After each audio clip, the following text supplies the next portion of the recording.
The Book of Job.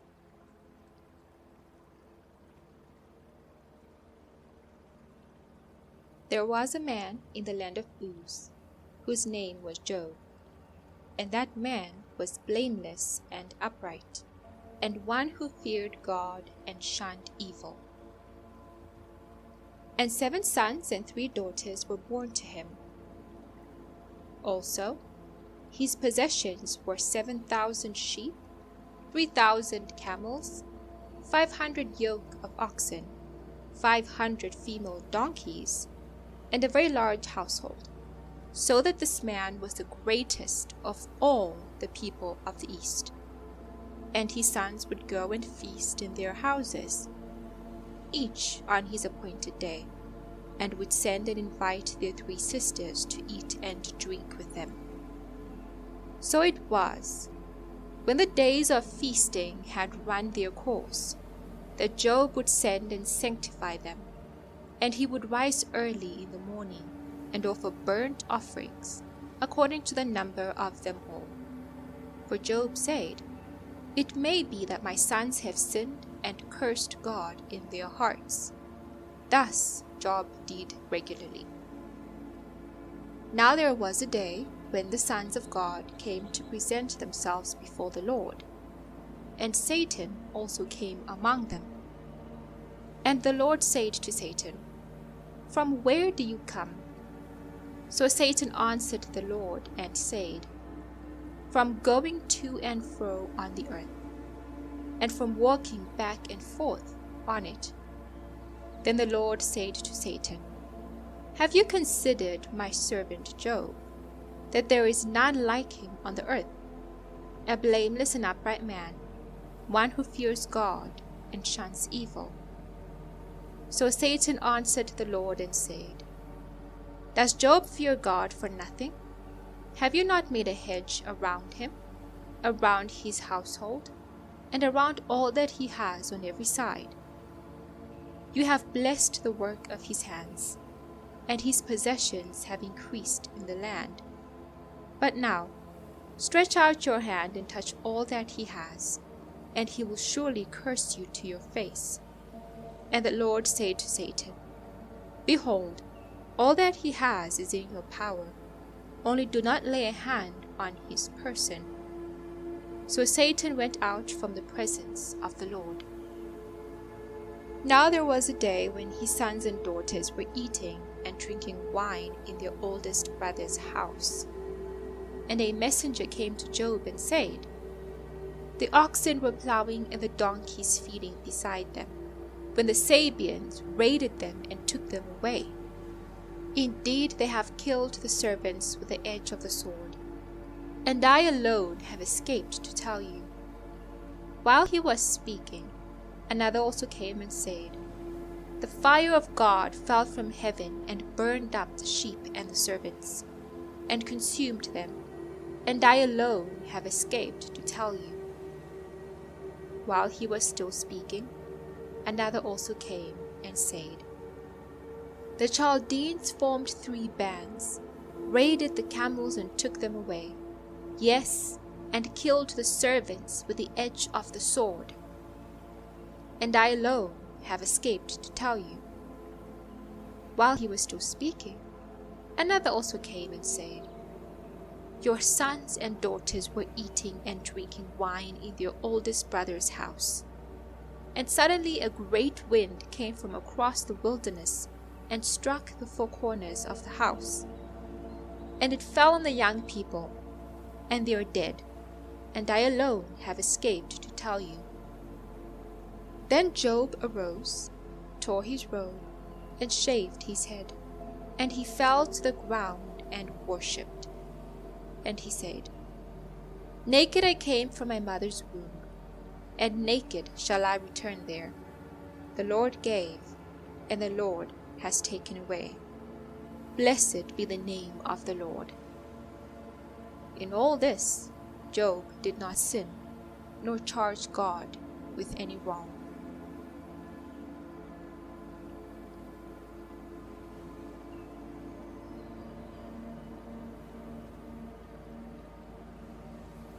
Again there was a day when the sons of God came to present themselves before the Lord. And Satan came also among them to present himself before the Lord. And the Lord said to Satan, From where do you come? Satan answered the Lord and said, From going to and fro on the earth, and from walking back and forth on it. Then the Lord said to Satan, Have you considered my servant Job, that there is none like him on the earth, a blameless and upright man, one who fears God and shuns evil? And still he holds fast to his integrity, although you incited me against him, to destroy him without cause. So Satan answered the Lord and said, Skin for skin, yes, all that a man has he will give for his life. But stretch out your hand now, and touch his bone and his flesh, and he will surely curse you to your face. And the Lord said to Satan, Behold, he is in your hand, but spare his life. So Satan went out from the presence of the Lord, and struck Job with painful boils from the sole of his foot to the crown of his head. And he took for himself a potsherd with which to scrape himself while he sat in the midst of the ashes. Then his wife said to him, Do you still hold fast to your integrity? Curse God and die. But he said to her, You speak as one of the foolish women speaks. Shall we indeed accept good from God, and shall we not accept adversity? In all this, Job did not sin with his lips. Now when Job's 3 friends heard of all this adversity that had come upon him, each one came from his own place. Eliphaz the Temanite, Bildad the Shuhite, and Zophar the Naamathite, for they had made an appointment together to come and mourn with him, and to comfort him. And when they raised their eyes from afar, and did not recognize him, they lifted their voices and wept, and each one tore his robe and sprinkled dust on his head toward heaven. So they sat down with him on the ground 7 days and 7 nights, and no one spoke a word to him, for they saw that his grief was very great.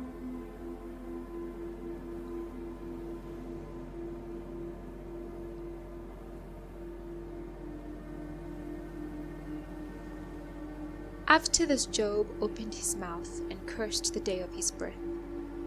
And Job spoke and said, May the day perish on which I was born, and the night in which it was said, A male child is conceived. May that day be darkness. May God above not seek it, nor the light shine upon it. May darkness and the shadow of death claim it. May a cloud settle on it. May the blackness of the day terrify it. As for that night, may darkness seize it. May it not rejoice among the days of the year. May it not come into the number of the months. Oh, may that night be barren. May no joyful shout come into it. May those curse it who curse the day, those who are ready to arouse Leviathan. May the stars of its morning be dark. May it look for light, but have none, and not see the dawning of the day. Because it did not shut up the doors of my mother's womb, nor hide sorrow from my eyes. Why did I not die at birth?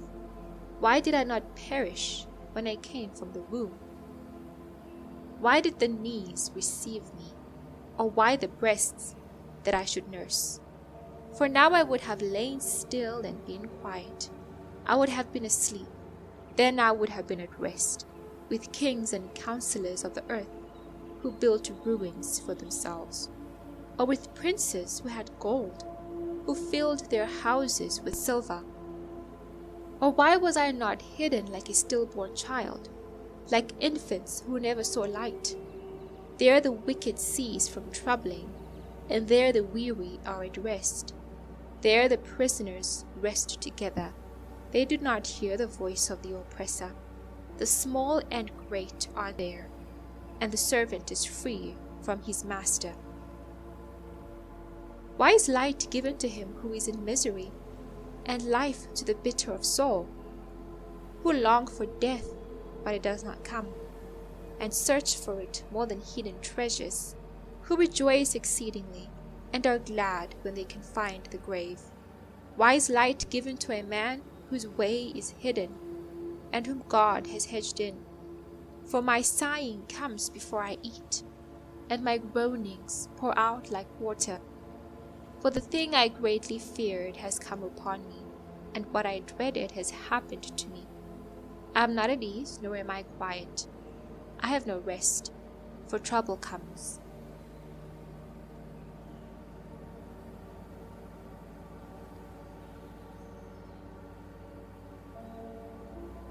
Then Eliphaz the Temanite answered and said, If one attempts a word with you, will you become weary? But who can withhold himself from speaking?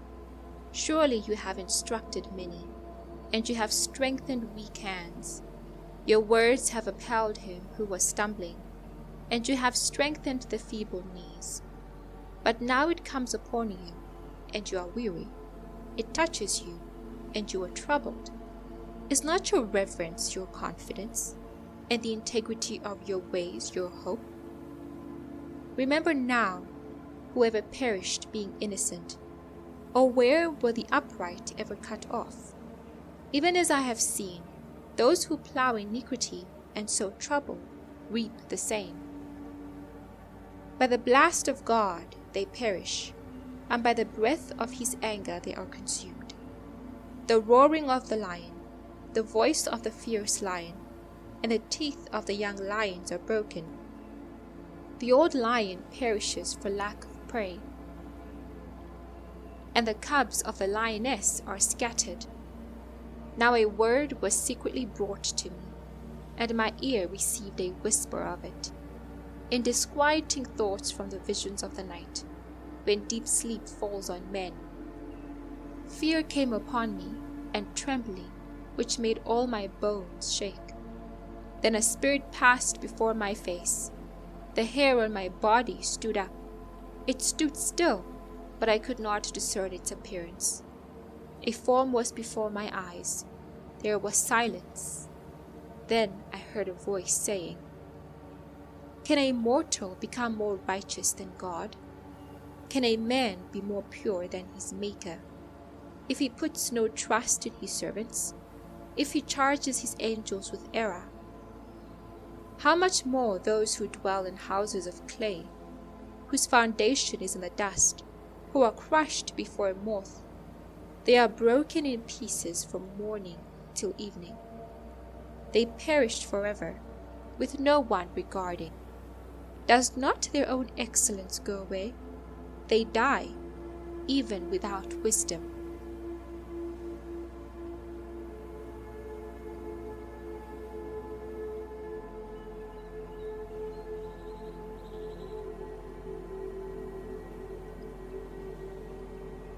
Call out now. Is there anyone who will answer you? And to which of the holy ones will you turn? For wrath kills a foolish man, and envy slays a simple one. I have seen the foolish taking root, but suddenly I cursed his dwelling place. His sons are far from safety. They are crushed in the gate, and there is no deliverer, because the hungry eat up his harvest, taking it even from the thorns, and a snare snatches their substance. For affliction does not come from the dust, nor does trouble spring from the ground, yet man is born to trouble, as the sparks fly upward. But as for me, I would seek God, and to God I would commit my cause, who does great things and unsearchable, marvelous things without number. He gives rain on the earth, and sends waters on the fields. He sets on high those who are lowly, and those who mourn are lifted to safety. He frustrates the devices of the crafty, so that their hands cannot carry out their plans. He catches the wise in their own craftiness, and the counsel of the cunning comes quickly upon them. They meet with darkness in the daytime, and grope at noontime as in the night. But he saves the needy from the sword, from the mouth of the mighty, and from their hand. So the poor have hope, and injustice shuts her mouth. Behold, happy is the man whom God corrects. Therefore do not despise the chastening of the Almighty. For he bruises, but he binds up. He wounds, but his hands make whole.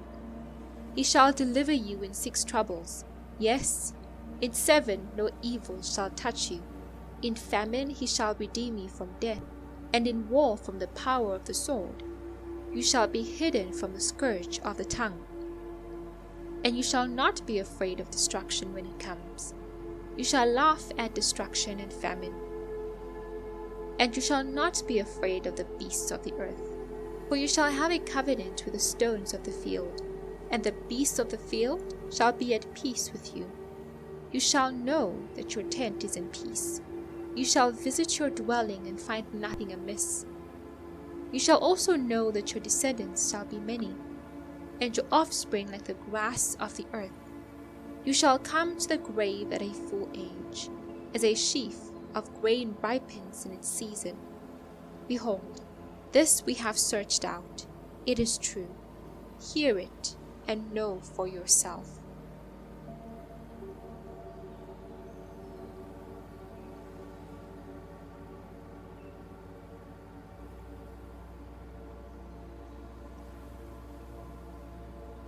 Then Job answered and said, Oh, that my grief were fully weighed, and my calamity laid with it on the scales!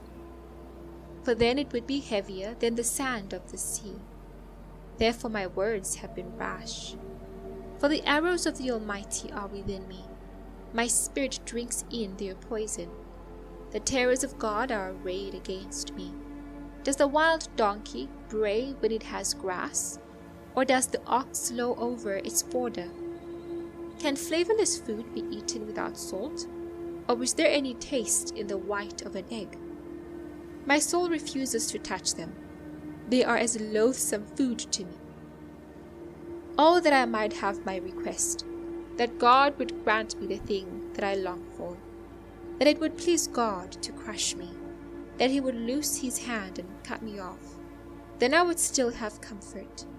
Though in anguish I would exult, he will not spare, for I have not concealed the words of the Holy One. What strength do I have, that I should hope? And what is my end, that I should prolong my life? Is my strength the strength of stones, or is my flesh bronze? Is my help not within me, and is success driven from me? To him who is afflicted, kindness should be shown by his friend, even though he forsakes the fear of the Almighty.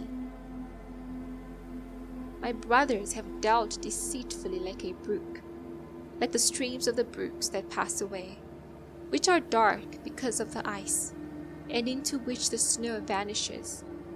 When it is warm, they cease to flow. When it is hot, they vanish from their place. The paths of their way turn aside. They go nowhere and perish. The caravans of Teman look. The travelers of Sheba hope for them. They are disappointed because they were confident. They come there and are confused. For now you are nothing. You see terror and are afraid. Did I ever say, Bring something to me, or offer a bribe for me from your wealth, or deliver me from the enemy's hand, or redeem me from the hand of oppressors? Teach me, and I will hold my tongue. Cause me to understand wherein I have erred. How forceful are right words, but what does your arguing prove? Do you intend to rebuke my words, and the speeches of a desperate one, which are as wind? Yes, you overwhelm the fatherless, and you undermine your friend.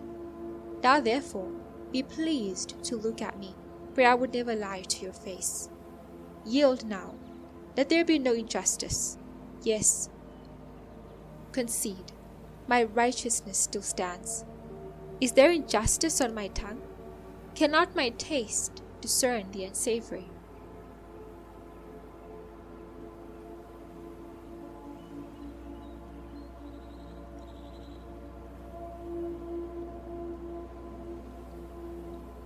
Is there not a time of hard service for men on earth? Are not his days also like the days of a hired man?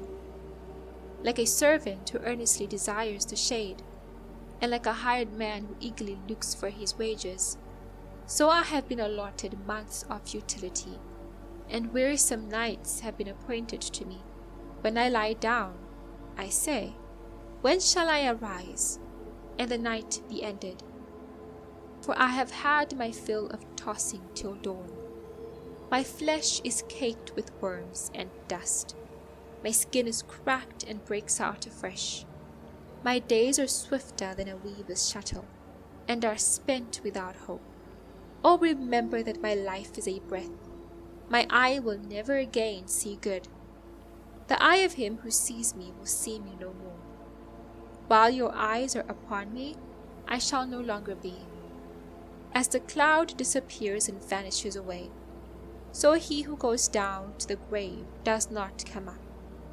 He shall never return to his house, nor shall his place know him any more. Therefore I will not restrain my mouth. I will speak in the anguish of my spirit.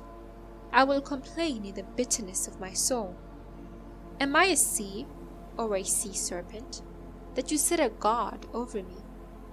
When I say, my bed will comfort me, my couch will ease my complaint, then you scare me with dreams and terrify me with visions, so that my soul chooses strangling and death rather than my body. I loathe my life. I would not live forever. Let me alone, for my days are but a breath. What is man that you should exalt him, that you should set your heart on him, that you should visit him every morning and test him every moment? How long? Will you not look away from me, and let me alone till I swallow my saliva? Have I sinned? What have I done to you, O watcher of men? Why have you set me as your target, so that I am a burden to myself? Why then do you not pardon my transgression, and take away my iniquity? For now I will lie down in the dust, and you will seek me diligently, but I will no longer be.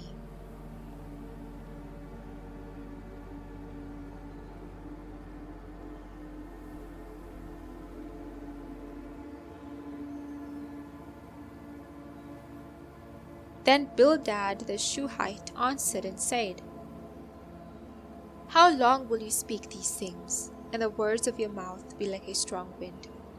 Does God subvert judgment, or does the Almighty pervert justice? If your sons have sinned against him, he has cast them away for their transgression. If you would earnestly seek God and make your supplication to the Almighty, if you were pure and upright, surely now he would awake for you and prosper your rightful dwelling place. Though your beginning was small, yet your latter end would increase abundantly. For inquire, please, of the former age, and consider the things discovered by their fathers. For we were born yesterday and know nothing, because our days on earth are a shadow. Will they not teach you and tell you, and utter words from their heart? Can the papyrus grow without a marsh? Can the reed flourish without water? While it is yet green and not cut down, it withers before any other plant. So are the paths of all who forget God, and the hope of the hypocrite shall perish. Whose confidence shall be cut off, and whose trust is a spider's web. He leans on his house, but it does not stand. He holds it fast, but it does not endure. He grows green in the sun, and his branches spread out in his garden. His roots wrap around the rock heap, and look for a place in the stones. If he is destroyed from his place, then it will deny him, saying, I have not seen you. Behold, this is the joy of his way, and out of the earth others will grow. Behold, God will not cast away the blameless, nor will he uphold the evildoers. He will yet fill your mouth with laughing, and your lips with rejoicing. Those who hate you will be clothed with shame, and the dwelling place of the wicked will come to nothing.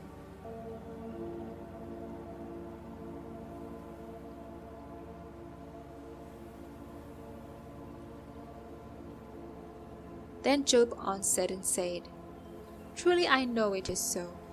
But how can a man be righteous before God? If one wished to contend with him, he would not answer him one time without 1,000. God is wise in heart and mighty in strength. Who has hardened himself against him and prospered? He removes the mountains and they do not know, when he overturns them in his anger. He shakes the earth out of its place, and its pillars tremble. He commands the sun, and it does not rise. He seals off the stars. He alone spreads out the heavens and treads on the waves of the sea. He made the bear, Orion and the Pleiades, and the chambers of the south. He does great things past finding out, yes, wonders without number. If he goes by me, I do not see him. If he moves past, I do not perceive him. If he takes away, who can hinder him? Who can say to him, What are you doing? God will not withdraw his anger. The allies of the proud lie prostrate beneath him. How then can I answer him, and choose my words to reason with him? For though I were righteous, I could not answer him. I would beg mercy of my judge. If I called and he answered me, I would not believe that he was listening to my voice. For he crushes me with a tempest, and multiplies my wounds without cause. He will not allow me to catch my breath, but fills me with bitterness. If it is a matter of strength, hidden, indeed he is strong. And if of justice, who will appoint my day in court? Though I were righteous, my own mouth would condemn me. Though I were blameless, it would prove me perverse. I am blameless, yet I do not know myself. I despise my life. It is all one thing. Therefore I say, He destroys the blameless and the wicked. If the scourge slays suddenly, He laughs at the plight of the innocent. The earth is given into the hand of the wicked. He covers the faces of its judges. If it is not He, who else could it be? Now my days are swifter than a runner. They flee away, they see no good. They pass by like swift ships, like an eagle swooping on its prey. If I say, I will forget my complaint, I will put off my sad face and wear a smile. I am afraid of all my sufferings. I know that you will not hold me innocent. If I am condemned, why then do I labor in vain? If I wash myself with snow water and cleanse my hands with soap, yet you will plunge me into the pit, and my own clothes will abhor me. For he is not a man, as I am, that I may answer him, and that we should go to court together. Nor is there any mediator between us, who may lay his hand on us both. Let him take his rod away from me, and do not let dread of him terrify me. Then I would speak and not fear him. But it is not so with me.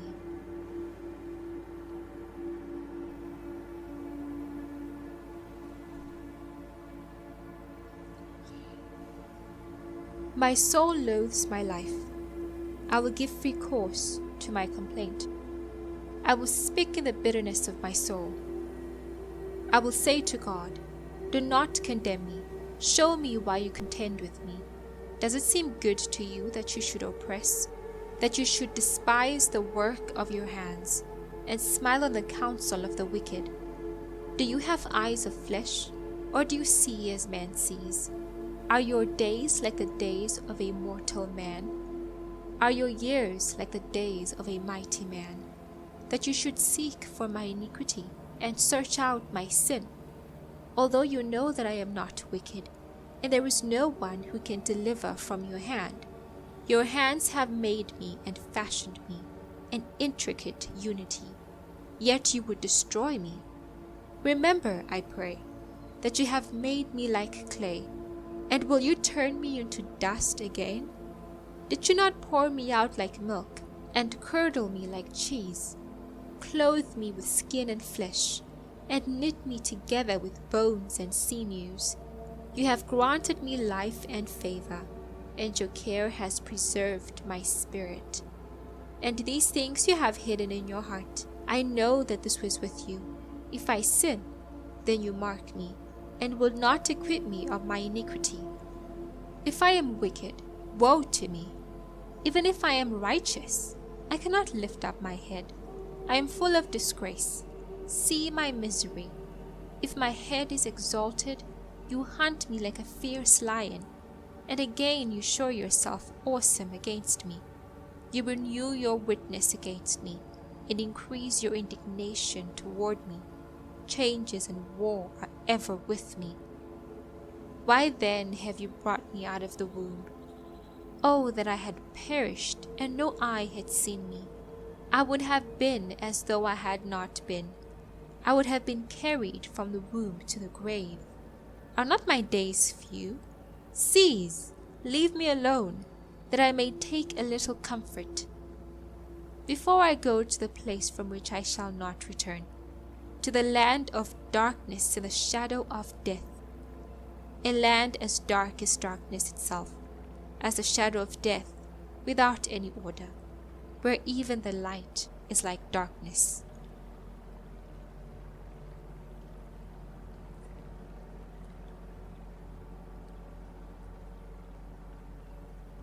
Then Zophar the Naamathite answered and said, Should not the multitude of words be answered? And should a man full of talk be vindicated? Should your empty talk make men hold their peace? And when you mock, should no one rebuke you? For you have said, My doctrine is pure, and I am clean in your eyes. But oh, that God would speak, and open his lips against you, that he would show you the secrets of wisdom, for they would double your prudence. Know therefore that God exacts from you less than your iniquity deserves. Can you search out the deep things of God? Can you find out the limits of the Almighty? They are higher than heaven. What can you do? Deeper than Sheol. What can you know? Their measure is longer than the earth, and broader than the sea. If he passes by, imprisons, and gathers to judgment, then who can hinder him?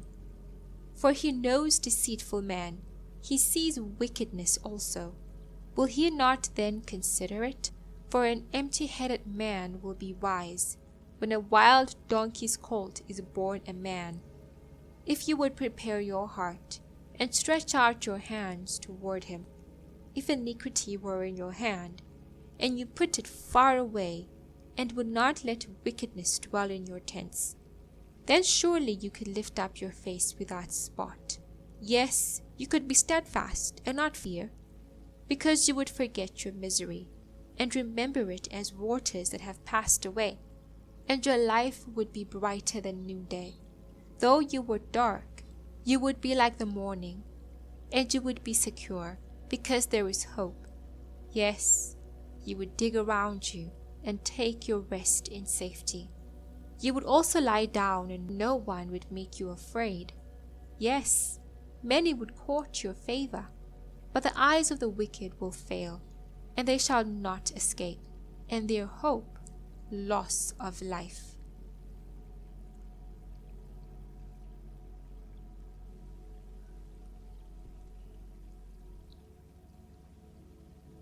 Then Job answered and said, No doubt you are the people, and wisdom will die with you. But I have understanding as well as you. I am not inferior to you. Indeed, who does not know such things as these? I am one mocked by his friends, who called on God, and he answered him. The just and blameless, who is ridiculed.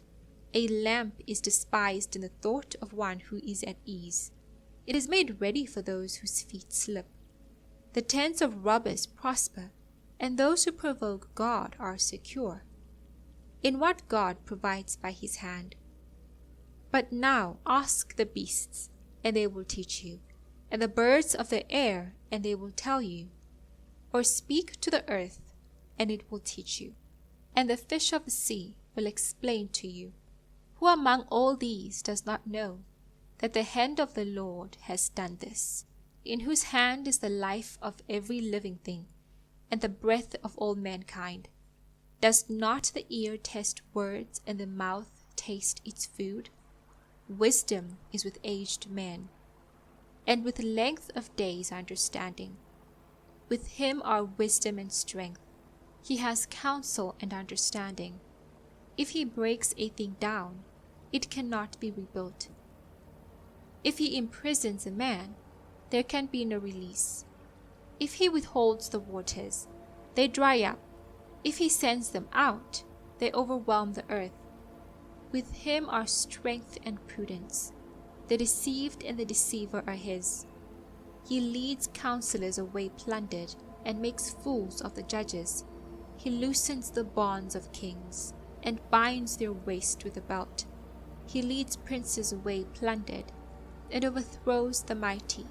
He deprives the trusted ones of speech, and takes away the discernment of the elders. He pours contempt on princes, and disarms the mighty. He uncovers deep things out of darkness, and brings the shadow of death to light. He makes nations great, and destroys them. He enlarges nations, and guides them. He takes away the understanding of the chiefs of the people of the earth, and makes them wander in a pathless wilderness. They grope in the dark without light, and he makes them stagger like a drunken man.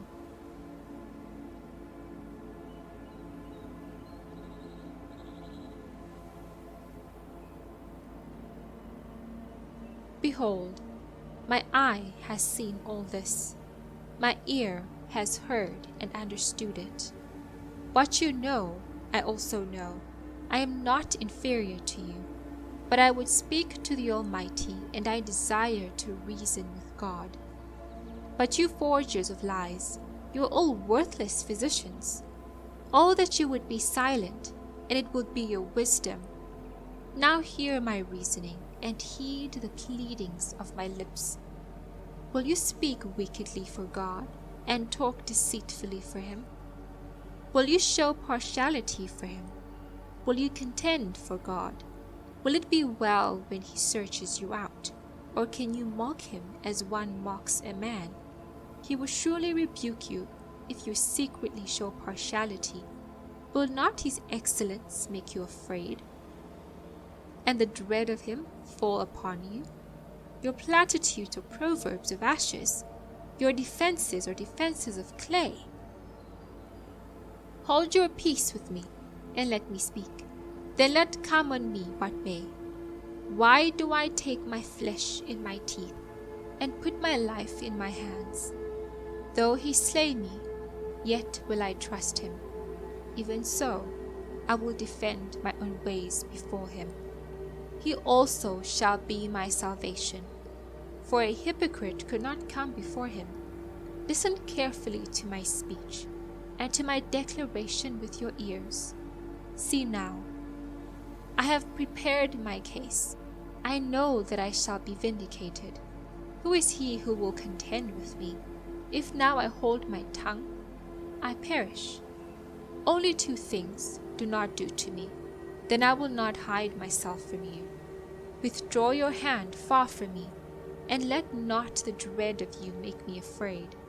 Then call, and I will answer, or let me speak, then you respond to me. How many are my iniquities and sins? Make me know my transgression and my sin. Why do you hide your face, and regard me as your enemy? Will you frighten a leaf driven to and fro? And will you pursue dry stubble? For you write bitter things against me. and make me inherit the iniquities of my youth. You put my feet in the stocks, and watch closely all my paths. You set a limit for the soles of my feet.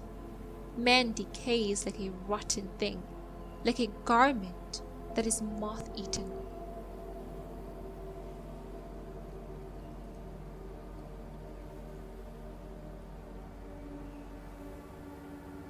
Man who is born of woman is of few days and full of trouble. He comes forth like a flower and fades away. He flees like a shadow and does not continue. And do you open your eyes on such a one, and bring me to judgment with yourself? Who can bring a clean thing out of an unclean? No one. Since his days are determined, the number of his months is with you. You have appointed his limits, so that he cannot pass. Look away from him that he may rest, till like a hired man he finishes his day. For there is hope for a tree, if it is cut down, that it will sprout again, and that its tender shoots will not cease. Though its root may grow old in the earth, and its stump may die in the ground, yet at the scent of water it will bud and bring forth branches like a plant. But man dies and is laid away. Indeed, he breathes his last. And where is he?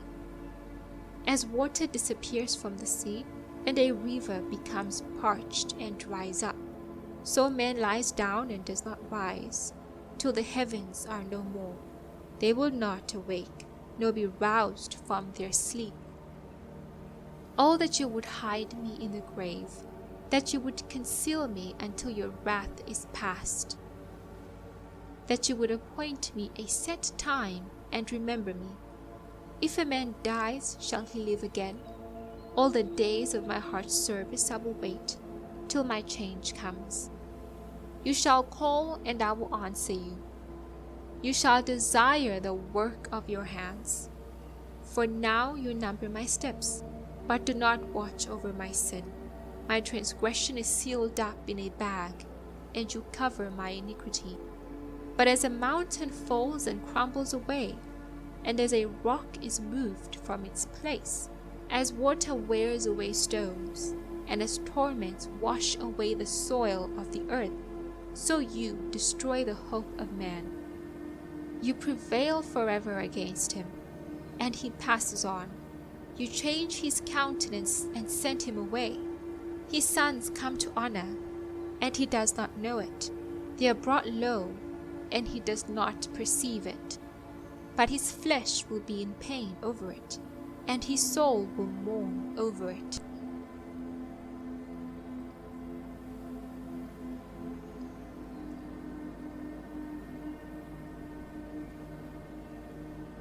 Then Eliphaz the Temanite answered and said, Should a wise man answer with empty knowledge, and fill himself with the east wind? Should he reason with unprofitable talk, or by speeches with which he can do no good? Yes, you cast off fear, and restrain prayer before God. For your iniquity teaches your mouth, and you choose the tongue of the crafty. Your own mouth condemns you, and not I. Yes, your lips testify against you. Are you the first man who was born, or were you made before the hills? Have you heard the counsel of God? Do you limit wisdom to yourself? What do you know that we do not know? What do you understand that is not in us? Both the gray-haired and the aged are among us, much older than your father. Are the consolations of God too small for you, and the word spoken gently with you? Why does your heart carry you away, and what do your eyes wink at? That you turn your spirit against God, and let such words go out of your mouth. What is man, that he could be pure, and he who is born of a woman, that he could be righteous? If God puts no trust in his saints, and the heavens are not pure in his sight, how much less man, who is abominable and filthy, who drinks iniquity like water? I will tell you, hear me. What I have seen I will declare. What wise men have told, not hiding anything received from their fathers, to whom alone the land was given, and no alien passed among them. The wicked man writhes with pain all his days, and the number of years is hidden from the oppressor. Dreadful sounds are in his ears. In prosperity the destroyer comes upon him. He does not believe that he will return from darkness, for a sword is waiting for him. He wanders about for bread, saying, "Where is it?" He knows that a day of darkness is ready at his hand. Trouble and anguish make him afraid. They overpower him like a king ready for battle. For he stretches out his hand against God, and acts defiantly against the Almighty, running stubbornly against him with his strong and boast shield. Though he has covered his face with his fatness and made his waist heavy with fat, he dwells in desolate cities, in houses which no one inhabits, which are destined to become ruins. He will not be rich, nor will his wealth continue, nor will his possessions overspread the earth. He will not depart from darkness. The flame will dry out his branches, and by the breath of his mouth he will go away. Let him not trust in futile things, deceiving himself, for futility will be his reward. It will be accomplished before his time, and his branch will not be green. He will shake off his unripe grape like a vine, and cast off his blossom like an olive tree. For the company of hypocrites will be barren, and fire will consume the tents of bribery. They conceive trouble and bring forth futility. Their womb prepares deceit.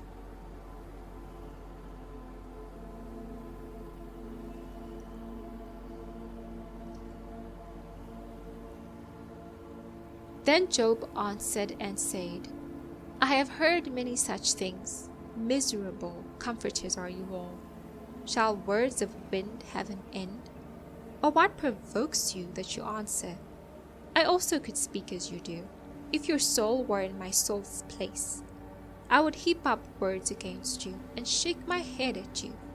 But I would strengthen you with my mouth, and the comfort of my lips would relieve your grief. Though I speak, my grief is not relieved, and if I remain silent, how am I eased? But now he has worn me out. You have made desolate all my company.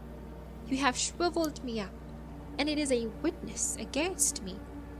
My leanness rises up against me and bears witness to my face. He tears me in his wrath and hates me.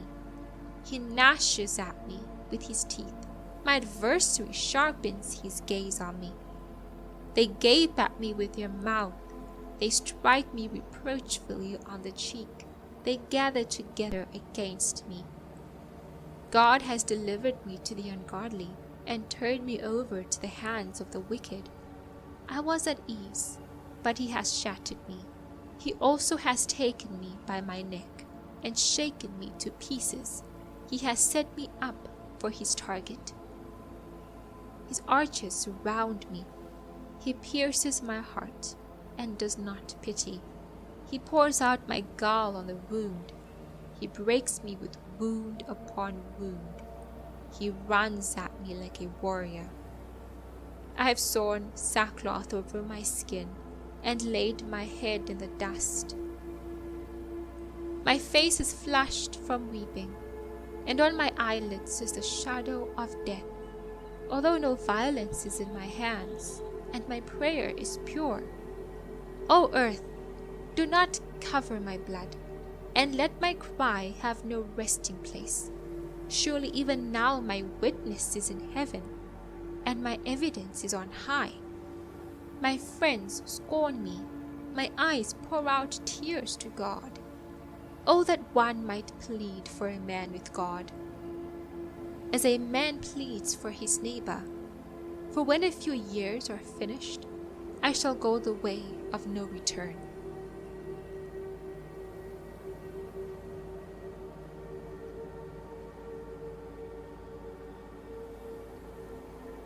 My spirit is broken, my days are extinguished, the grave is ready for me. Are not mockers with me, and does not my eye dwell on their provocation? Now put down a pledge for me with yourself. Who is he who will shake hands with me? For you have hidden their heart from understanding, therefore you will not exalt them. He who speaks flattery to his friends, even the eyes of his children will fail. But he has made me a byword of the people, and I have become one in whose face men spit. My eye has also grown dim because of sorrow, and all my members are like shadows. Upright men are astonished at this, and the innocent stirs himself up against the hypocrite. Yet the righteous will hold to his way, and he who has clean hands will be stronger and stronger. But please, come back again, all of you, for I shall not find one wise man among you. My days are past, my purposes are broken off, even the thoughts of my heart. They change the night into day. The light is near, they say, in the face of darkness. If I wait for the grave as my house, if I make my bed in the darkness, if I say to corruption, you are my father, and to the worm, you are my mother and my sister, where then is my hope? As for my hope, who can see it? Will they go down to the gates of Sheol? Shall we have rest together in the dust?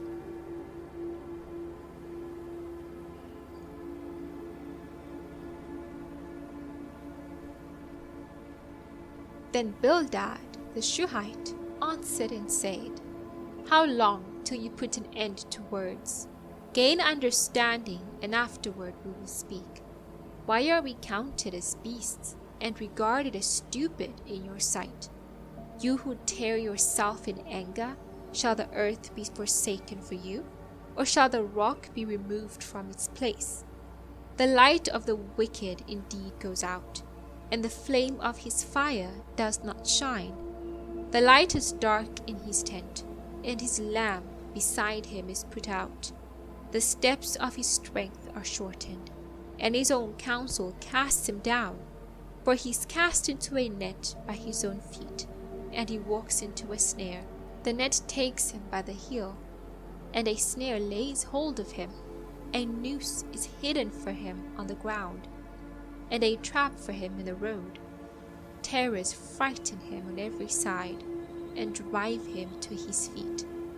His strength is starved, and destruction is ready at his side. It devours patches of his skin. The firstborn of death devours his limbs. He is uprooted from the shelter of his tent, and they parade him before the king of terrors. They dwell in his tent who were none of his. Brimstone is scattered on his dwelling. His roots are dried out below, and his branch withers above. The memory of him perishes from the earth, and he has no name among the renowned. He is driven from light into darkness, and chased out of the world. He has neither son nor posterity among his people, nor any remaining in his dwellings. Those in the west are astonished at his day, as those in the east are frightened. Surely such are the dwellings of the wicked, and this is the place of him who does not know God.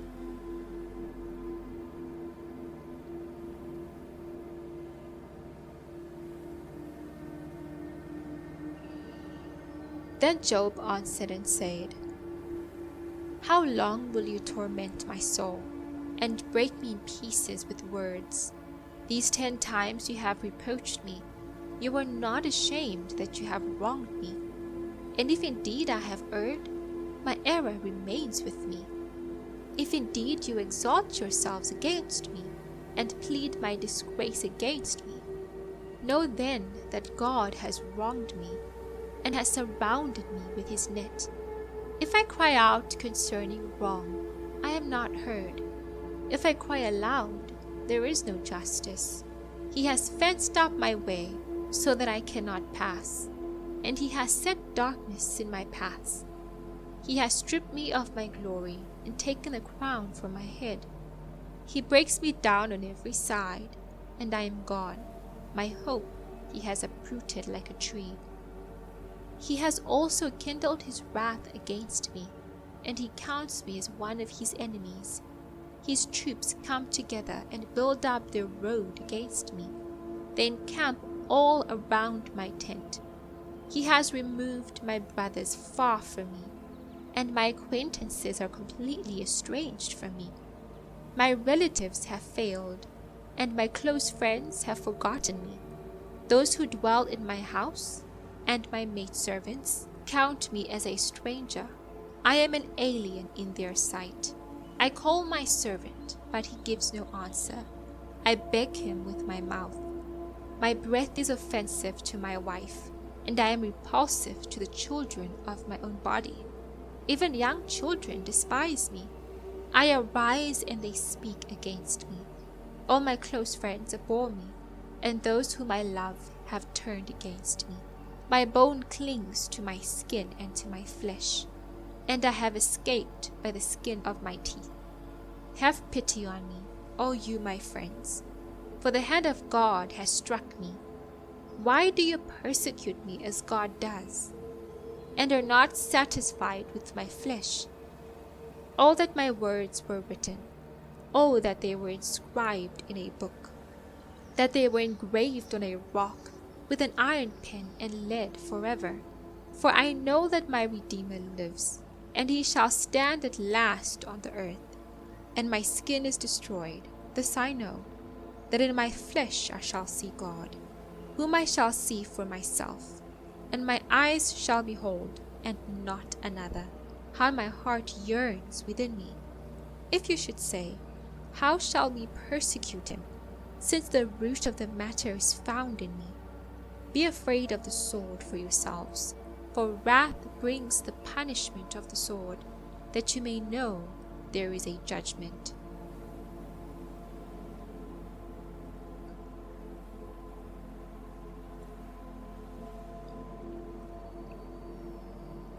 Then Zophar the Naamathite answered and said, Therefore my anxious thoughts make me answer, because of the turmoil within me. I have heard the rebuke that reproaches me, and the spirit of my understanding causes me to answer. Do you not know this of old, since man was placed on earth, that the triumphing of the wicked is short, and the joy of the hypocrite is but for a moment?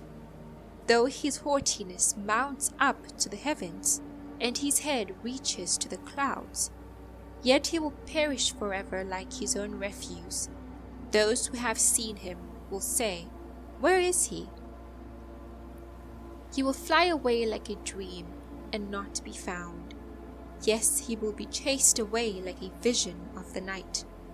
The eye that saw him will see him no more, nor will his place behold him any more. His children will seek the favor of the poor, and his hands will restore his wealth. His bones are full of his youthful vigor, but it will lie down with him in the dust. Though evil is sweet in his mouth, and he hides it under his tongue, though he spares it and does not forsake it, but still keeps it in his mouth, yet his food in his stomach turns sour. It becomes cobra venom within him. He swallows down riches and vomits them up again. God casts them out of his belly. He will suck the poison of cobras. The viper's tongue will slay him. He will not see the streams, the rivers flowing with honey and cream. He will restore that for which he labored, and will not swallow it down. From the proceeds of business he will get no enjoyment, for he has oppressed and forsaken the poor. He has violently seized a house which he did not build, because he knows no quietness in his heart. he will not save anything he desires. Nothing is left for him to eat. Therefore, his well-being will not last. In his self-sufficiency, he will be in distress. Every hand of misery will come against him. When he is about to fill his stomach, God will cast on him the fury of his wrath, and will rain it on him while he is eating. He will flee from the iron weapon. A bronze bow will pierce him through. It is drawn and comes out of the body. Yes, the glittering point comes out of his gall. Terrors come upon him. Total darkness is reserved for his treasures. An unfeigned fire will consume him. It shall go ill with him who is left in his tent. The heavens will reveal his iniquity, and the earth will rise up against him. The increase of his house will depart, and his goods will flow away in the day of his wrath. This is the portion from God for a wicked man, the heritage appointed to him by God.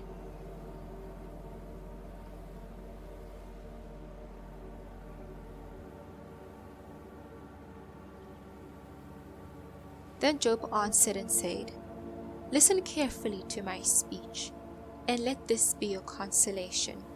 Bear with me that I may speak, and after I have spoken, keep mocking. For as for me, is my complaint against man? And if it were, why should I not be impatient? Look at me and be astonished. Put your hand over your mouth. Even when I remember, I am terrified, and trembling takes hold of my flesh. Why do the wicked live and become old? Yes, become mighty in power. Their descendants are established with them in their sight, and their offspring before their eyes. Their houses are safe from fear. Neither is the rod of God upon them. Their bull breeds without failure, their cow calves without miscarriage. They send forth their little ones like a flock, and their children dance. They sing to the tambourine and harp, and rejoice to the sound of the flute. They spend their days in wealth, and in a moment go down to the grave.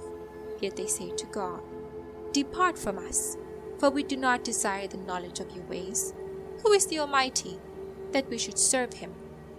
And what profit do we have if we pray to him? Indeed, their prosperity is not in their hand. The counsel of the wicked is far from me. How often is the lamp of the wicked put out?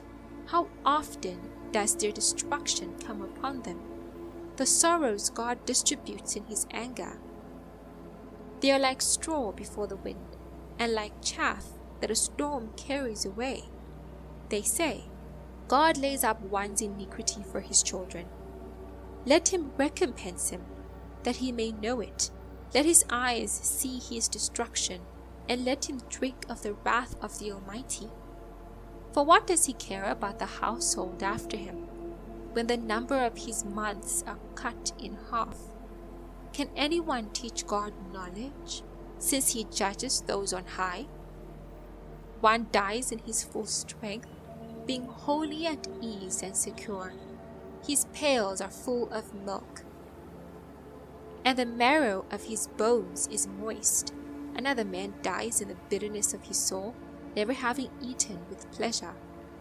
They lie down alike in the dust, and worms cover them. Look, I know your thoughts and the schemes with which you would wrong me. For you say, Where is the house of the prince, and where is the tent, the dwelling place of the wicked?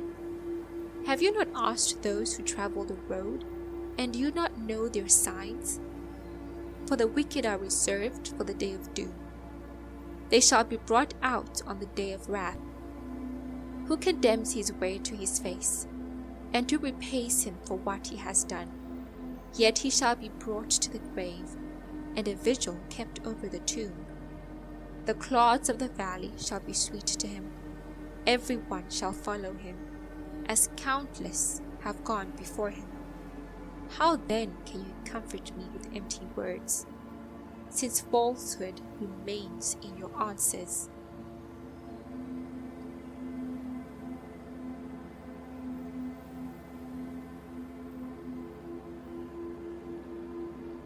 Then Eliphaz the Temanite answered and said, Can a man be profitable to God, though he who is wise may be profitable to himself? Is it any pleasure to the Almighty that you are righteous?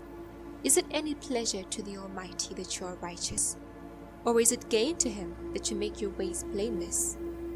Is it because of your fear of him that he corrects you and enters into judgment with you? Is not your wickedness great, and your iniquity without end? For you have taken pledges from your brother for no reason, and stripped the naked of their clothing. You have not given the weary water to drink, and you have withheld bread from the hungry. But the mighty men possessed the land, and the honorable men dwelt in it. You have sent widows away empty, and the strength of the fatherless was crushed. Therefore snares are all around you, and sudden fear troubles you, or darkness so that you cannot see, and an abundance of water covers you. Is not God in the height of heaven? And see the highest stars, how lofty are they? And you say, What does God know? Can he judge through the deep darkness? Thick clouds cover him, so that he cannot see, and he walks above the circle of heaven. Will you keep to the old way which wicked men have trod, who were cut down before their time, whose foundations were swept away by flood? They said to God, Depart from us. What can the Almighty do to them?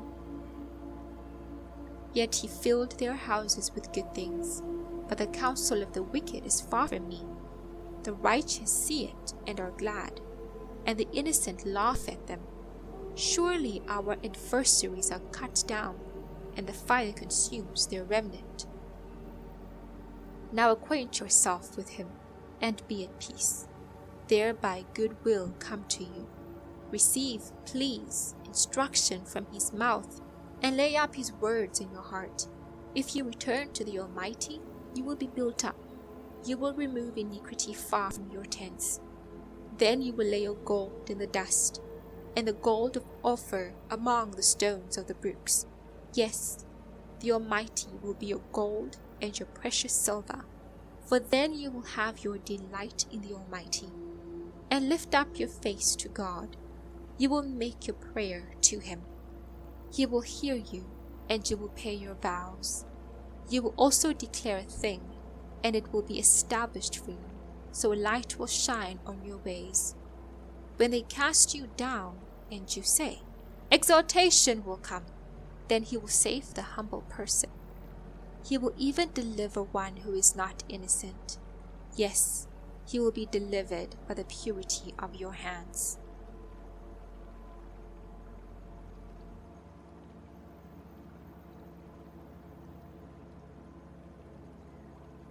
Then Job answered and said, Even today my complaint is bitter. My hand is listless because of my groaning. Oh, that I knew where I might find him, that I might come to his seat. I would present my case before him, and fill my mouth with arguments. I would know the words which he would answer me, and understand what he would say to me. Would he contend with me in his great power? No, but he would take note of me. There the upright could reason with him, and I would be delivered forever from my judge. Look, I go forward, but he is not there, and backward, but I cannot perceive him. When he works on the left hand, I cannot behold him. When he turns to the right hand, I cannot see him. But he knows the way that I take. When he has tested me, I shall come forth as gold. My foot has held fast to his steps. I have kept his way and not turned aside. I have not departed from the commandment of his lips. I have treasured the words of his mouth more than my necessary food. But he is unique, and who can make him change? And whatever his soul desires, that he does. For he performs what is appointed for me, and many such things are with him. Therefore I am terrified at his presence. When I consider this, I am afraid of him. For God made my heart weak, and the Almighty terrifies me. because I was not cut off from the presence of darkness, and he did not hide deep darkness from my face.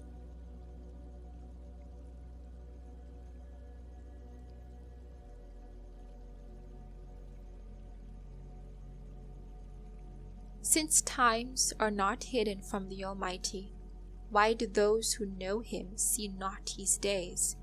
Some remove landmarks. They seize flocks violently and feed on them. They drive away the donkey of the fatherless. They take the widow's ox as a pledge. They push the needy off the road. All the poor of the land are forced to hide. Indeed, like wild donkeys in the desert, they go out to their work, searching for food. The wilderness yields food for them and for their children. They gather their fodder in the field and glean in the vineyard of the wicked. They spend the night naked, without clothing, and have no covering in the cold. They are wet with the showers of the mountains, and huddle around the rock for want of shelter. Some snatch the fatherless from the breast, and take a pledge from the poor. They cause the poor to go naked, without clothing, and they take away the sheaves from the hungry. They press out oil within their walls, and tread winepresses, yet suffer thirst. The dying groan in the city, and the souls of the wounded cry out, yet God does not charge them with wrong. There are those who rebel against the light. They do not know its ways nor abide in its paths. The murderer rises with the light. He kills the poor and needy, and in the night he is like a thief. The eye of the adulterer waits for the twilight, saying, "No eye will see me," and he disguises his face. In the dark they break into houses which they marked for themselves in the daytime. They do not know the light, for the morning is the same to them as the shadow of death. If someone recognizes them, they are in the terrors of the shadow of death. They should be swift on the face of the waters. Their portion should be cursed in the earth, so that no one would turn into the way of their vineyards. As drought and heat consume the snow waters, so the grave consumes those who have sinned. The womb should forget him. The worm should feed sweetly on him. He should be remembered no more, and wickedness should be broken like a tree. For he preys on the barren who do not bear, and does no good for the widow. But God throws the mighty away with his power. He rises up, but no man is sure of life. He gives them security, and they rely on it. Yet his eyes are on their ways. They are exalted for a little while, then they are gone. They are brought low. They are taken out of the way like all others. They dry out like the heads of grain. Now if it is not so, who will prove me a liar, and make my speech worth nothing?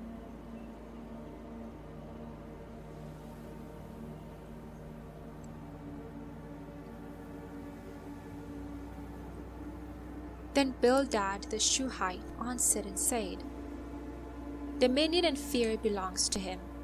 He makes peace in his high places. Is there any number to his armies? Upon whom does his light not rise? How then can men be righteous before God? Or how can he be pure who is born of a woman? If even the moon does not shine, and the stars are not pure in his sight, how much less man, who is a maggot, and a son of man, who is a worm?"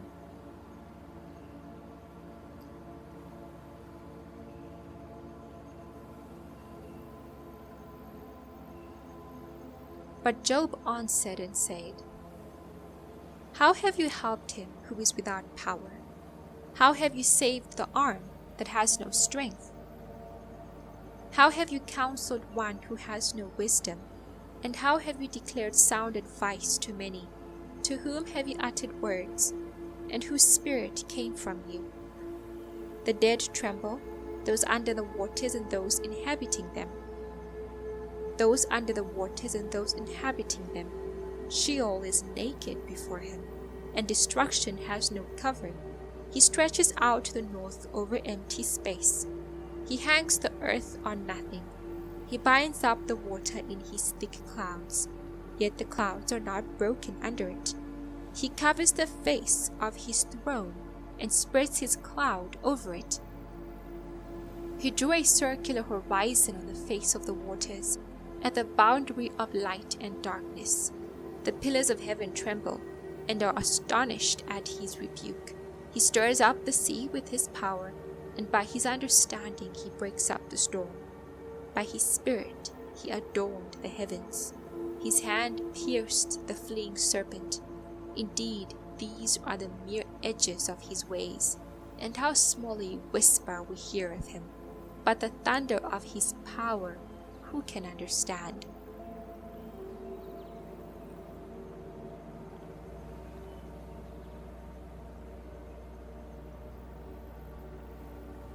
Moreover, Job continued his discourse and said, As God lives, who has taken away my justice, and the Almighty, who has made my soul bitter, as long as my breath is in me, and the breath of God in my nostrils, my lips will not speak wickedness, nor my tongue utter deceit. Far be it from me that I should say you are right. Till I die I will not put away my integrity from me. My righteousness I hold fast, and will not let it go. My heart shall not reproach me as long as I live. May my enemy be like the wicked, and he who rises up against me like the unrighteous. For what is the hope of the hypocrite, though he may gain much, if God takes away his life? Will God hear his cry when trouble comes upon him? Will he delight himself in the Almighty? Will he always call on God? I will teach you about the hand of God. What is with the Almighty I will not conceal. Surely all of you have seen it. Why then do you behave with complete nonsense? This is the portion of a wicked man with God, and the heritage of oppressors received from the Almighty. If his children are multiplied, it is for the sword, and his offspring shall not be satisfied with bread. Those who survive him shall be buried in death, and their widows shall not weep.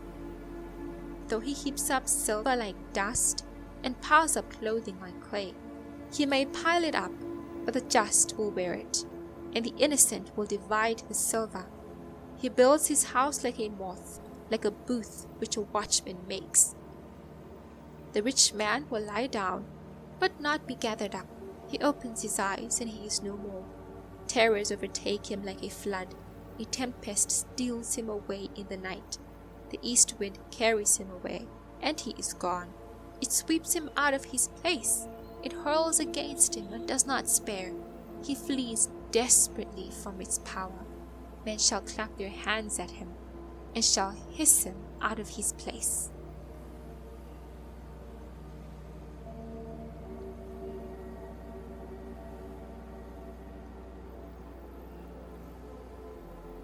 Surely there is a mine for silver, and a place where gold is refined. Iron is taken from the earth, and copper is smelted from ore. Man puts an end to darkness, and searches every recess for ore in the darkness and the shadow of death. He breaks open a shaft away from people, in places forgotten. In places forgotten by feet, they hang far away from men. They swing to and fro. As for the earth, from it comes bread, but underneath it is turned up as by fire. Its stones are the source of sapphires, and it contains gold dust. That path no bird knows, nor has the falcon's eye seen it. The proud lions have not trodden it, nor has the fierce lion passed over it. He puts his hand on the flint. He overturns the mountains at the roots. He cuts out channels in the rocks, and his eye sees every precious thing. He dams up the streams from trickling. What is hidden, he brings forth to light. But where can wisdom be found? And where is the place of understanding? Man does not know its value, nor is it found in the land of the living. The deep says, "It is not in me," and the sea says, "It is not with me." It cannot be purchased for gold, nor can silver be weighed for its price. It cannot be valued in the gold of Ophir, in precious onyx or sapphire. Neither gold nor crystal can equal it, nor can it be exchanged for jewelry of fine gold. No mention shall be made of coral or quartz, for the price of wisdom is above rubies. The topaz of Ethiopia cannot equal it, nor can it be valued in pure gold. From where then does wisdom come? And where is the place of understanding? It is hidden from the eyes of all living, and concealed from the birds of the air. Destruction and death say, "We have heard a report about it with our ears." God understands its way. God understands its way, and he knows its place. For he looks to the ends of the earth and sees under the whole heavens, to establish a weight for the wind, and apportion the waters by measure. When he made a law for the rain, and a path for the thunderbolt, then he saw wisdom and declared it. He prepared it, indeed he searched it out. And to man he said, "Behold, the fear of the Lord, that is wisdom, and to depart from evil is understanding."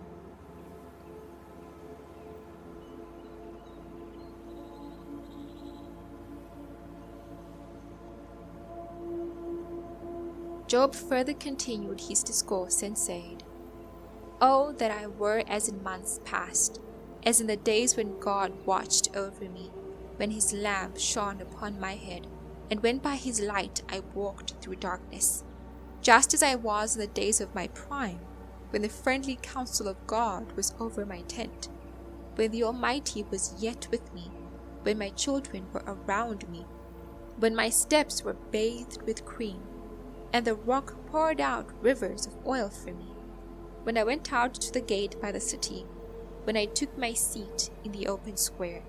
The young men saw me and hid, and the aged arose and stood. The princes refrained from talking, and put their hand on their mouth. The voice of nobles was hushed, and their tongues stuck to the roof of their mouth. When the ear heard, when it blessed me, and when the eye saw, then it approved me, because I delivered the poor who cried out, the fatherless and the one who had no helper. The blessing of a perishing man came upon me, and I caused the widow's heart to sing for joy. I put on righteousness, and it clothed me. My justice was like a robe and a turban. I was eyes to the blind, and I was feet to the lame. I was a father to the poor, and I searched out the case that I did not know. I broke the fangs of the wicked, and plucked the victim from his teeth. Then I said, I shall die in my nest, and multiply my days as the sand. My root is spread out to the waters, and the dew lies all night on my branch.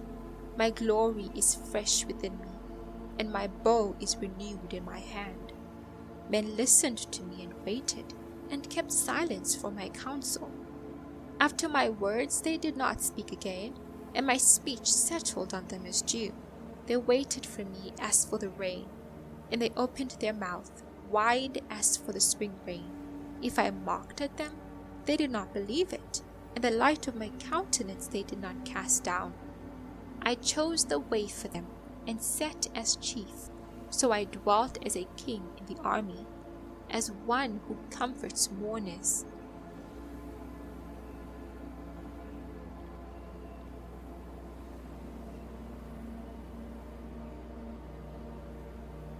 But now they mock at me, men younger than I, whose fathers I disdained to put with the dogs of my flock. Indeed, what profit is the strength of their hands to me? Their vigor has perished. They are gaunt from want and famine, fleeing late to the wilderness, desolate and waste, who pluck mallow by the bushes, and broom tree roots from their food. They were driven out from among men. They shouted at them as at a thief. They had to live in the clefts of the valleys, in caves of the earth and the rocks. Among the bushes they brayed, under the nettles they nestled. They were sons of fools, yes, sons of vile men. They were scourged from the land. And now I am their taunting song. Yes, I am their byword. They abhor me, they keep far from me. They do not hesitate to spit in my face. Because he has loosed my bowstring and afflicted me, they have cast off restraint before me. At my right hand the rabble arise. They push away my feet, and they raise against me their ways of destruction. They break up my path. They promote my calamity. They have no helper. They come as broad breakers. Under the ruinous storm they roll along. Terrors are turned upon me. They pursue my honor as the wind, and my prosperity has passed like a cloud. And now my soul is poured out because of my plight. The days of affliction take hold of me. My bones are pierced in me at night, and my gnawing pains take no rest. By great force my garment is disfigured. It binds me about as the collar of my coat. He has cast me into the mire, and I have become like dust and ashes. I cry out to you, but you do not answer me. I stand up, and you regard me. But you have become cruel to me. With the strength of your hand you oppose me. You lift me up to the wind, and cause me to ride on it. You spoil my success, for I know that you will bring me to death, and to the house appointed for all living. Surely he would not stretch out his hand against a heap of ruins, if they cry out when he destroys it. Have I not wept for him who was in trouble? Was not my soul grieved for the poor? But when I looked for good, evil came to me, and when I waited for light, then came darkness. My heart is in turmoil and cannot rest. Days of affliction confront me. I go about mourning, but not in the sun.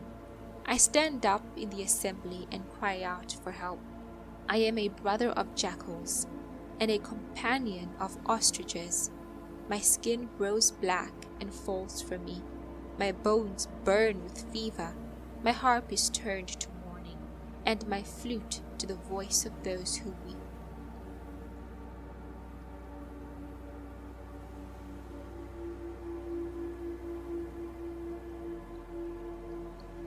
I have made a covenant with my eyes. Why then should I look upon a young woman? For what is the allotment of God from above, and the inheritance of the Almighty from on high? Is it not destruction for the wicked, and disaster for the workers of iniquity? Does he not see my ways, and count all my steps? If I have walked with falsehood, or if my foot has hastened to deceit, let me be weighed on honest scales, that God may know my iniquity. If my step has turned from the way, or my heart walked after my eyes, or if any spot adheres to my hands, then let me sow, and another eat. Yes, let my harvest be rooted out. If my heart has been enticed by a woman, or if I have lurked at my neighbor's door, then let my wife grind for another, and let others bow down over her. For that would be wickedness. Yes, it would be iniquity deserving of judgment. For that would be a fire that consumes to destruction, and would root out all my increase. If I have despised the cause of my male or female servant, when they complained against me, what then shall I do when God rises up? When he punishes, how shall I answer him? Did not he who made me in the womb make them? Did not the same one fashion us in the womb? If I have kept the poor from their desire, or caused the eyes of the widow to fail, or eaten my morsel by myself, so that the fatherless could not eat of it, but from my youth I reared him as a father, and from my mother's womb I guided the widow. If I have seen anyone perish for lack of clothing, or any poor man without covering, if his heart has not blessed me, and if he was not warmed with the fleece of my sheep, if I have raised my hand against the fatherless, when I saw I had help in the gate, then let my arm fall from my shoulder, let my arm be torn from the socket. For destruction from God is a terror to me, and because of his magnificence I cannot endure. If I have made gold my hope, or stayed to find gold, you are my confidence. If I have rejoiced because my wealth was great, and because my hand had gained much, if I have observed the sun when it shines, or the moon moving in brightness, so that my heart has been secretly enticed, and my mouth has kissed my hand, this also would be an iniquity deserving of judgment, for I would have denied God who is above. If I have rejoiced at the destruction of him who hated me, or lifted myself up when evil found him, indeed I have not allowed my mouth to sin, by asking for a curse on his soul. If the men of my tent have not said, who is there that has not been satisfied with his meat? But no sojourner had to lodge in the street, for I have opened my doors to the traveler. If I have covered my transgressions as Adam, by hiding my iniquity in my bosom, because I feared the great multitude, and dreaded the contempt of families, so that I kept silence, and did not go out of the door. Oh, that I had one to hear me! Here is my mark. Oh, that the Almighty would answer me, that my prosecutor had written a book. Surely I would carry it on my shoulder, and bind it on me like a crown. I would declare to him the number of my steps. Like a prince, I would approach him. If my land cries out against me, and its furrows weep together, if I have eaten its fruit without money, or caused its owners to lose their lives, then let thistles grow instead of wheat, and weeds instead of barley. The words of Job are ended.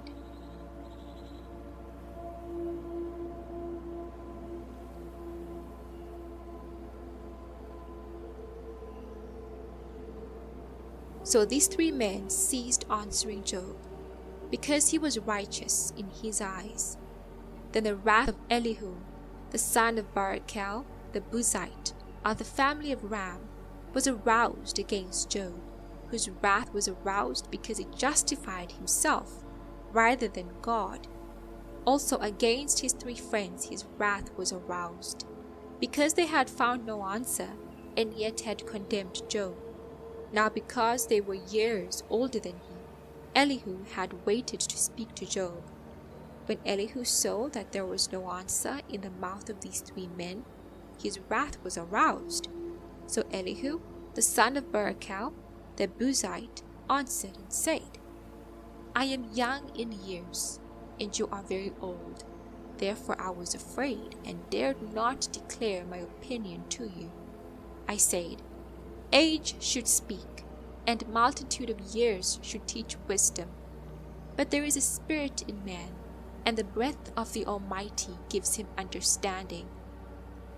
Great men are not always wise, nor do the aged always understand justice. Therefore I say, listen to me. I also will declare my opinion. Indeed, I waited for your words. I listened to your reasonings, while you searched out what to say. I paid close attention to you, and surely not one of you convinced Job or answered his words, lest you say, we have found wisdom, God will vanquish him, not man. Now he has not directed his words against me, so I will not answer him with your words. They are dismayed and answer no more. Words escape them, and I have waited because they do not speak, because they stood still and answered no more. I also will answer my part. I too will declare my opinion. For I am full of words. The spirit within me compels me. Indeed, my belly is like wine that has no vent. It is ready to burst like new wineskins. I will speak, that I may find relief. I must open my lips and answer. Let me not, I pray, show partiality to anyone, nor let me flatter any man. For I do not know how to flatter, else my Maker would soon take me away.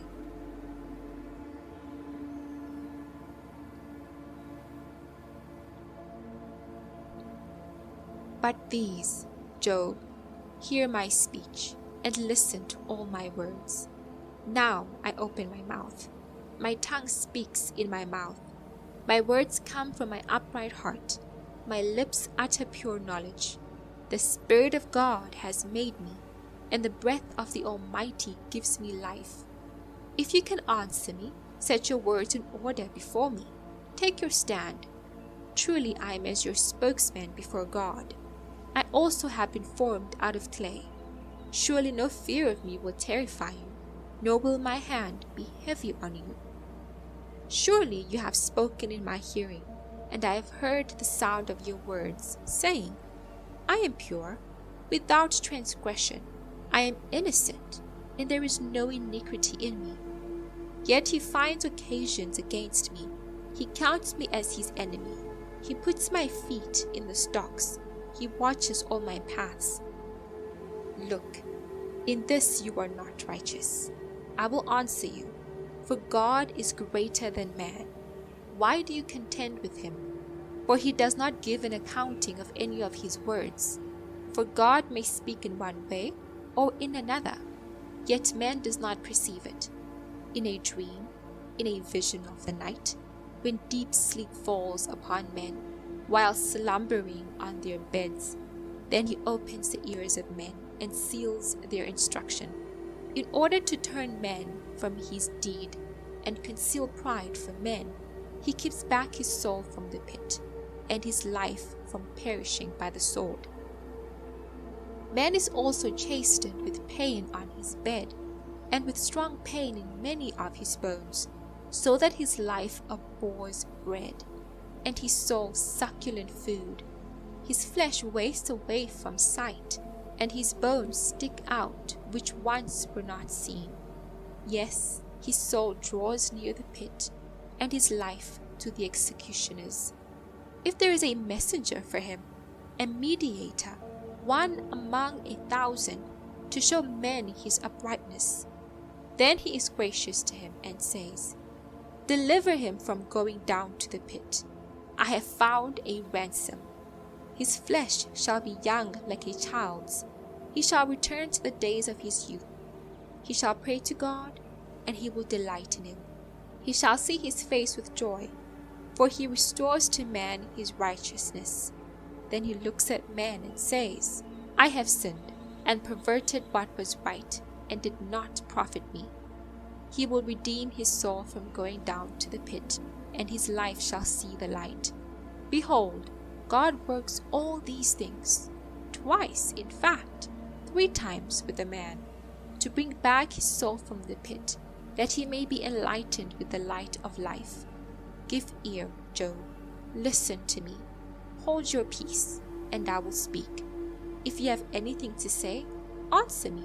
Speak, for I desire to justify you. If not, listen to me. Hold your peace, and I will teach you wisdom.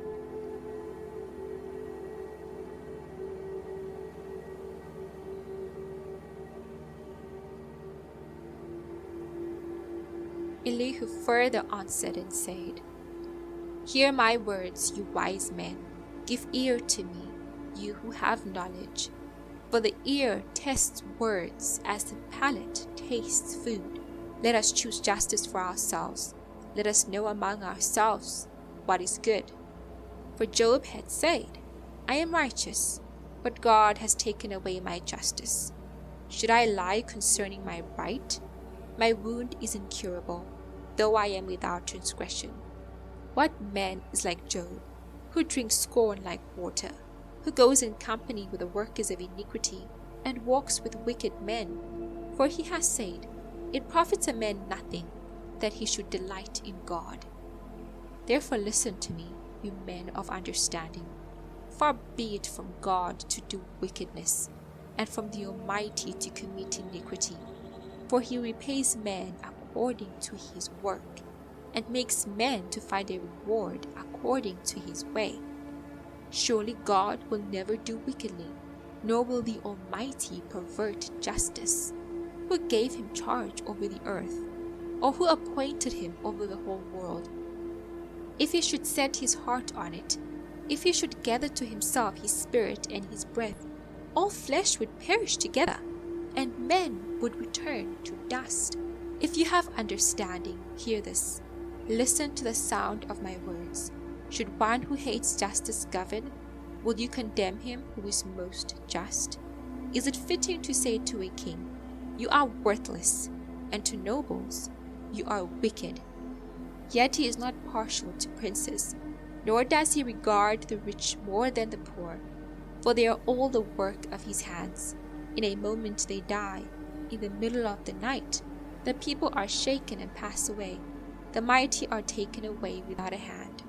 For his eyes are on the ways of man, and he sees all his steps. There is no darkness nor shadow of death, where the workers of iniquity may hide themselves. For he need not further consider a man, that he should go before God in judgment. He breaks in pieces mighty men without inquiry, and sets others in their place. Therefore he knows their works. He overthrows them in the night, and they are crushed. He strikes them as wicked men in the open sight of others, because they turned back from him, and would not consider any of his ways, so that they caused the cry of the poor to come to him. For he hears the cry of the afflicted. When he gives quietness, who then can make trouble? And when he hides his face, who then can see him? Whether it is against a nation or a man alone, that the hypocrite should not reign, lest the people be ashamed, lest the people be ensnared. For has anyone said to God, I have borne chastening, I will offend no more. Teach me what I do not see. Teach me what I do not see. If I have done iniquity, I will do no more. Should he repay it according to your terms, just because you disavow it? He must choose, and not I. Therefore speak what you know. Men of understanding say to me, wise men will listen to me. Job speaks without knowledge, his words are without wisdom. All the Job were tried to the utmost, because his answers are like those of wicked men. For he adds rebellion to his sin. He claps his hands among us, and multiplies his words against God.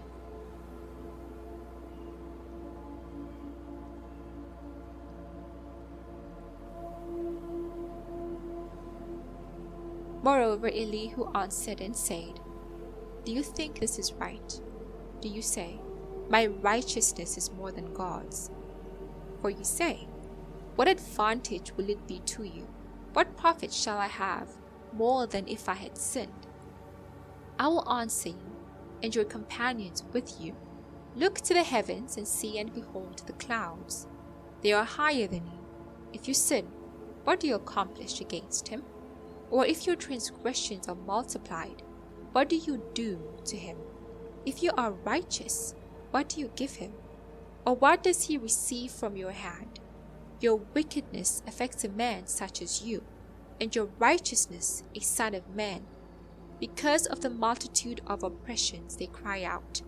They cry out for help because of the arm of the mighty. But no one says, where is God, my Maker? Who gives songs in the night? Who teaches us more than the beasts of the earth, and makes us wiser than the birds of heaven? There they cry out, but he does not answer, because of the pride of evil men.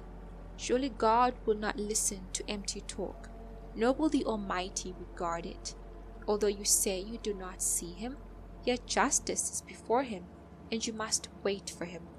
And now, because he has not punished in his anger, nor taken much notice of folly, therefore Job opens his mouth in vain. He multiplies words without knowledge.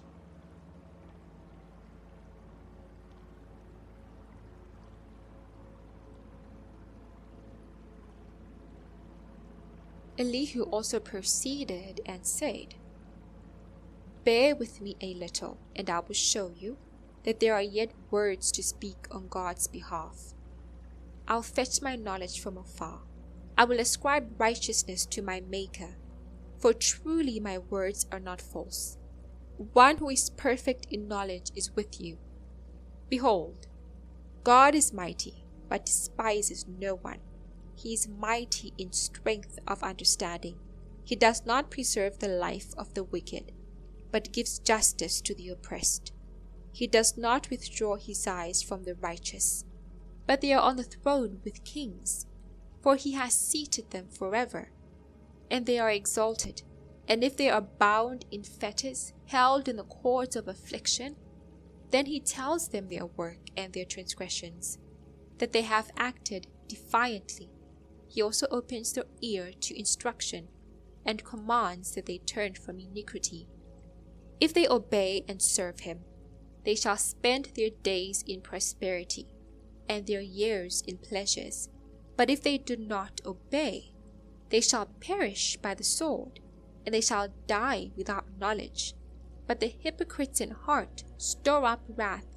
They do not cry for help when he binds them.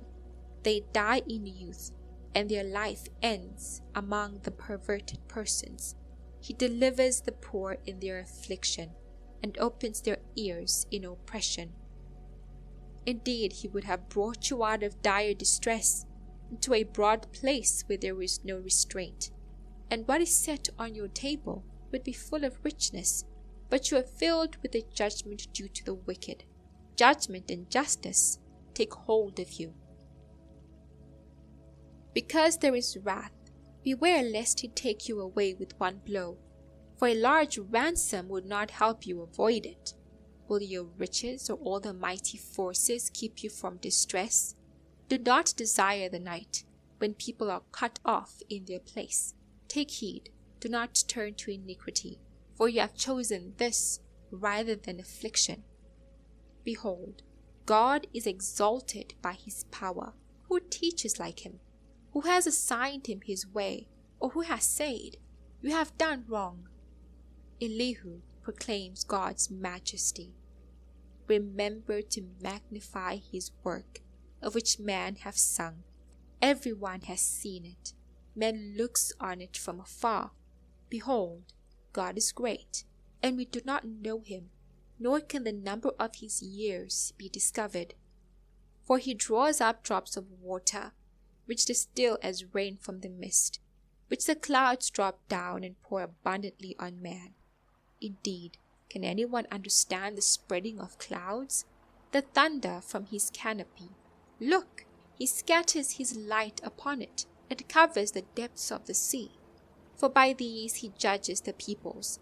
He gives food in abundance. He covers his hands with lightning, and commands it to strike. His thunder declares it, the cattle also, concerning the rising storm.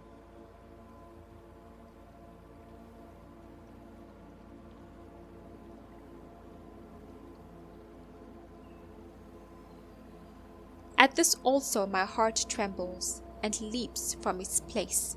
Hear attentively the thunder of his voice, and the rumbling that comes from his mouth. He sends it forth under the whole heaven, his lightning to the ends of the earth. After it a voice roars. He thunders with his majestic voice, and he does not restrain them when his voice is heard. God thunders marvelously with his voice. He does great things which we cannot comprehend. For he says to the snow, "Fall on the earth," likewise to the gentle rain and the heavy rain of his strength. He seals the hand of every man, that all men may know his work. The beasts go into dens, and remain in their lairs. From the chamber of the south comes the whirlwind, and cold from the scattering winds of the north. By the breath of God ice is given, and the broad waters are frozen. Also with moisture he saturates the thick clouds. He scatters his bright clouds, and they swirl about, being turned by his guidance, that they may do whatever he commands them. On the face of the whole earth he causes it to come, whether for correction, or for his land, or for mercy. Listen to this, O Job. Stand still, and consider the wondrous works of God. Do you know when God dispatches them, and causes the light of his hand, and causes the light of his cloud to shine? Do you know how the clouds are balanced? those wondrous works of him who is perfect in knowledge? Why are your garments hot when he quiets the earth by the south wind? With him have you spread out the skies, strong as a cast metal mirror? Teach us what we should say to him, for we can prepare nothing because of the darkness. Should he be told that I wish to speak? If a man were to speak, surely he would be swallowed up. Even now, men cannot look at the light when it is bright in the skies. When the wind has passed and cleared them, he comes from the north as golden splendor. With God is awesome majesty. As for the Almighty, we cannot find him. He is excellent in power, in judgment and abundant justice. He does not oppress. Therefore men fear him. He shows no partiality to any who are wise of heart.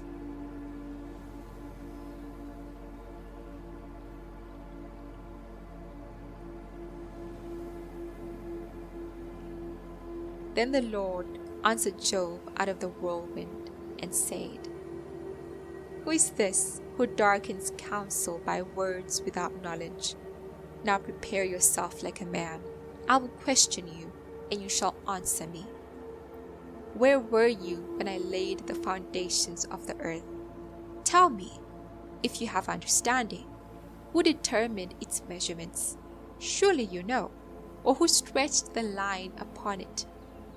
To what were its foundations fastened, or who laid its cornerstone?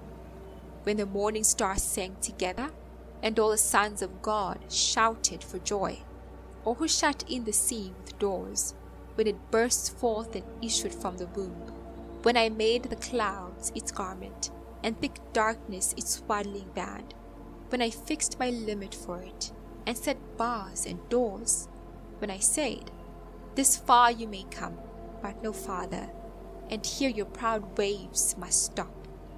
Have you commanded the morning since your days began, and caused the dawn to know its place, that it might take hold of the ends of the earth, and the wicked be shaken out of it?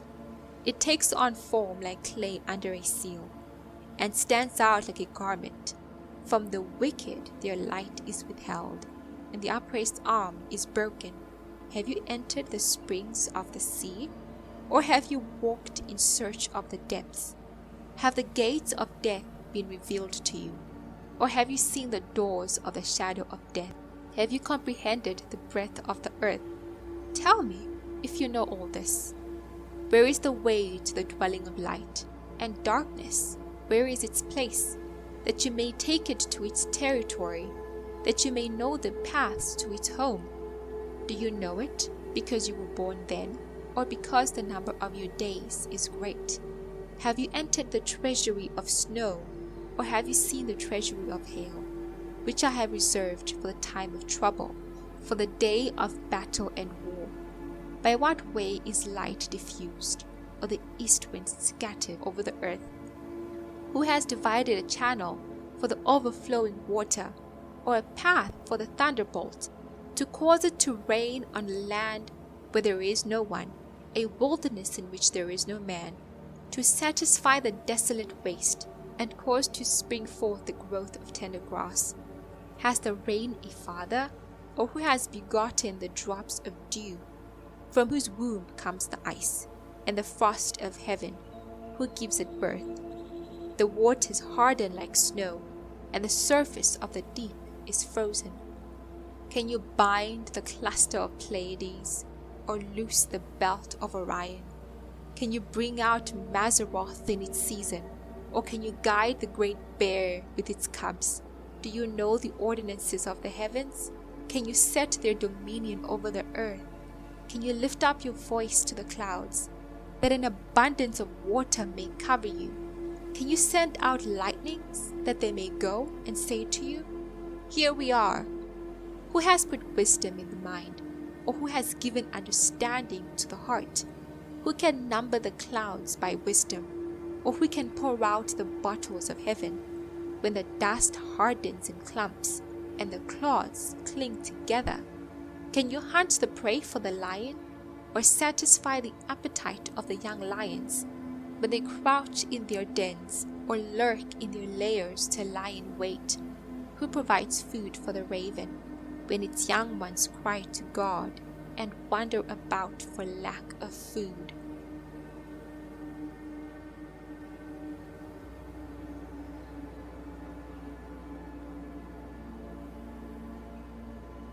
Do you know the time when the wild mountain goats bear young? Or can you mark when the deer gives birth? Can you number the months that they fulfill? Or do you know the time when they bear young? They bow down, they bring forth their young, they deliver their offspring. Their young ones are healthy, they grow strong with grain, they depart and do not return to them. Who set the wild donkey free? Who loosed the bonds of the onager? Whose home I have made a wilderness, and the barren land his dwelling. He scorns the tumult of the city, he does not heed the shouts of the driver. The rage of the mountains is his pasture, and he searches after every green thing. Will the wild ox be willing to serve you? Will he bed by your manger? Can you bind the wild ox in the furrow with ropes? Or will he plow the valleys behind you? Will you trust him because his strength is great? Or will you leave your labor to him? Will you trust him to bring home your grain and gather it to your threshing floor? The wings of the ostrich wave proudly, but are her wings and pinions like the kindly stork's? For she leaves her eggs on the ground and warms them in the dust. She forgets that a foot may crush them, or that a wild beast may break them. She treats her young harshly, as though they were not hers. Her labor is in vain, without concern, because God deprived her of wisdom, and did not endow her with understanding. When she lifts herself on high, she scorns the horse and its rider. Have you given the horse strength? Have you clothed his neck with thunder? Can you frighten him like a locust? His majestic snorting strikes terror. He paws in the valley and rejoices in his strength. He gallops into the clash of arms. He mocks at fear and is not frightened, nor does he turn back from the sword. The quiver rattles against him, the glittering spear and javelin. He devours the distance with fierceness and rage, nor does he come to a halt, because the trumpet has sounded. At the blast of the trumpet he says, "Aha!" He smells the battle from afar, the thunder of captains and shouting. Does the hawk fly by your wisdom, and spread its wings toward the south? Does the eagle mount up at your command, and make its nest on high? On the rock it dwells and resides, on the crag of the rock in the stronghold. From there it spies out the prey. Its eyes observe from afar. Its young ones suck up blood, and where the slain are, there it is.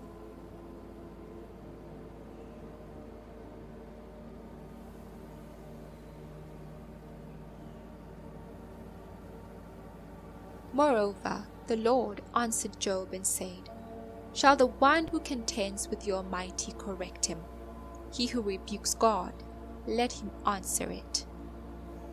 Then Job answered the Lord and said, Behold, I am vile. What shall I answer you? I lay my hand over my mouth. Once I have spoken, but I will not answer. Yes, twice, but I will proceed no further. Then the Lord answered Job out of the whirlwind and said, Now prepare yourself like a man. I will question you, and you shall answer me. Would you indeed annul my judgment? Would you condemn me that you may be justified? Have you an arm like God? Or can you thunder with a voice like his? Then adorn yourself with majesty and splendor, and array yourself with glory and beauty. Disperse the rage of your wrath. Look at everyone who is proud and humble him. Look at everyone who is proud and bring him low. Tread down the wicked in their place. Hide them in the dust together. Bind their faces in hidden darkness. Then I will also confess to you that your own right hand can save you. Look now at the behemoth, which I made along with you. He eats grass like an ox. See now, his strength is in his hips, and his power is in his stomach muscles. He moves his tail like a cedar. The sinews of his thighs are tightly knit. His bones are like beams of bronze, his ribs like bars of iron. He is the first of the ways of God. Only he who made him can bring near his sword. Surely the mountains yield food for him, and all the beasts of the field play there. He lies under the lotus trees, in a covert of reeds and marsh. The lotus trees cover him with their shade. The willows by the brook surround him. Indeed, the river may rage, yet he is not disturbed. He is confident.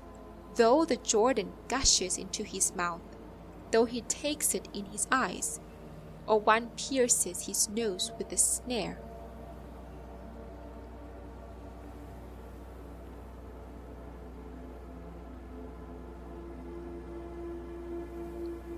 Can you draw out Leviathan with a hook, or snare his tongue with a line which you lower?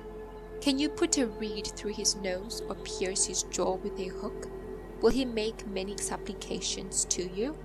Will he speak softly to you? Will he make a covenant with you? Will you take him as a servant forever? Will you play with him as with a bird? Or will you leash him for your maidens? Will your companions make a banquet of him? Will they apportion him among the merchants? Can you fill his skin with harpoons, or his head with fishing spears? Lay your hand on him. Remember the battle. Never do it again. Indeed, any hope of overcoming him is false. Shall one not be overwhelmed at the sight of him? No one is so fierce that he would dare stir him up. Who then is able to stand against me? Who has preceded me, that I should pay him? Everything under heaven is mine. I will not conceal his limbs, his mighty power, or his graceful proportions. Who can remove his outer coat? Who can approach him with a double bridle? Who can open the doors of his face, with his terrible teeth all around? His rows of scales are his pride, shut up tightly as with a seal. One is so near another that no air can come between them. They are joined one to another. They stick together and cannot be parted. His sneezing flash forth light, and his eyes are like the eyelids of the morning. Out of his mouth go burning lights. Sparks of fire shoot out. Smoke goes out of his nostrils, as from a boiling pot and burning rushes. His breath kindles coals, and the flame goes out of his mouth. Strength dwells in his neck, and sorrow dances before him. The folds of his flesh are joined together. They are firm on him and cannot be moved. His heart is as hard as stone, even as hard as the lower millstone. When he raises himself up, the mighty are afraid. Because of his clashings they are beside themselves. Though the sword reaches him, it cannot avail, nor does spear, dart, or javelin. He regards iron as straw, and bronze as rotten wood. The arrow cannot make him flee. The slingstones become like stubble to him. Darts are regarded as straw. He laughs at threat of javelins. His undersides are like sharp potsherds. He spreads point marks in the mire. He makes the deep boil like a pot. He makes the sea like a pot of ointment. He leaves a shining wake behind him. One would think the deep had white hair. On earth there is nothing like him, which is made without fear. He beholds every high thing. He is king over all the children of pride.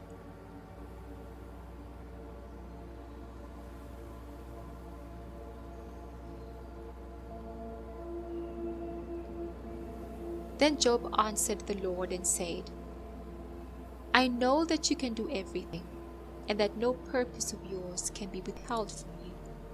You asked, Who is this who hides counsel without knowledge? Therefore, I have uttered what I did not understand, things too wonderful for me, which I did not know. Listen, please, and let me speak. You say, I will question you, and you shall answer me. I have heard of you by the hearing of the ear, but now my eye sees you. Therefore I abhor myself, and repent in dust and ashes. And so it was, after the Lord had spoken these words to Job, that the Lord said to Eliphaz the Temanite, My wrath is aroused against you and your 2 friends, for you have not spoken of me what is right, as my servant Job has. Now therefore, take for yourselves 7 bulls and 7 rams. Go to my servant Job, and offer up for yourselves a burnt offering. And my servant Job shall pray for you, for I will accept him, lest I deal with you according to your folly, because you have not spoken of me what is right, as my servant Job has. So Eliphaz the Temanite, and Bildad the Shuhite, and Zophar the Naamathite went and did as the Lord commanded them. For the Lord had accepted Job, and the Lord had restored Job's losses when he prayed for his friends. Indeed, the Lord gave Job twice as much as he had before. Then all his brothers, all his sisters, and all those who had been his acquaintances before, came to him and ate food with him in his house, and they consoled him and comforted him for all the adversity that the Lord had brought upon him. Each one gave him a piece of silver, and each a ring of gold. Now the Lord blessed the latter days of Job more than his beginnings, for he had 14,000 sheep, 6,000 camels, 1,000 yoke of oxen, and 1,000 female donkeys. He also had 7 sons and 3 daughters. And he called the name of the first Jemimah, the name of the second Keziah, and the name of the third Keren-Happuch. In all the land were found no women so beautiful as the daughters of Job, and their father gave them an inheritance among their brothers. After this, Job lived 140 years, and saw his children and grandchildren for 4 generations. So Job died, old and full of days.